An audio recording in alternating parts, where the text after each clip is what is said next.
Hello friends, welcome to my channel day to day learning. మీరు తెలుగు ద్వారా English నేర్చుకోవాలి అనుకుంటే నా ఛానల్ని సబ్స్క్రైబ్ చేసుకోండి.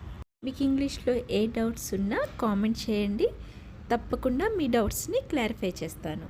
ఇవాళ కొన్ని సెంటెన్సెస్ని ఇంగ్లీష్లో ఎలా నేర్చుకోవాలో, ఎలా మాట్లాడాలో చూద్దాం.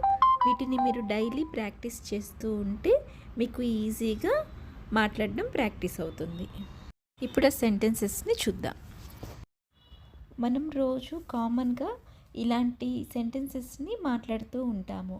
వెళ్ళి కాసేపు విశ్రాంతి తీసుకో, రేపు త్వరగా రావడం మర్చిపోవద్దు, నేను వచ్చేదాకా నువ్వు ఇక్కడే ఉండు, మళ్ళీ ఎప్పుడు కలుద్దాం, నేను మీతో మాట్లాడాలి. సో ఇప్పుడు ఈ సెంటెన్సెస్ని ఇంగ్లీష్లో ఎలా చెప్పాలో చూద్దాం. వెళ్ళి కాసేపు విశ్రాంతి తీసుకో, go and rest for a while. రేపు త్వరగా రావడం మర్చిపోవద్దు, don't forget to come early tomorrow. నేను వచ్చేదాకా ఇక్కడే ఉండు, wait here until I'm back.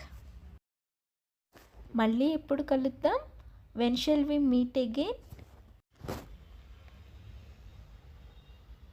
నేను మీతో మాట్లాడాలి, I wish to talk to you. ఇప్పుడు ఇంకొన్ని సెంటెన్సెస్ చూద్దాము.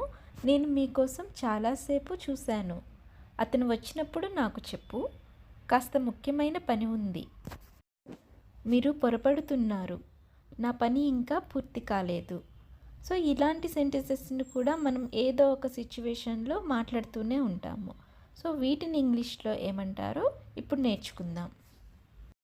నేను మీకోసం చాలాసేపు చూశాను, I waited long for you. అతను వచ్చినప్పుడు నాకు చెప్పు, let me know when he comes. కాస్త ముఖ్యమైన పని ఉంది, there is something important to do. మీరు పొరపడుతున్నారు, యు ఆర్ మిస్టేకెన్.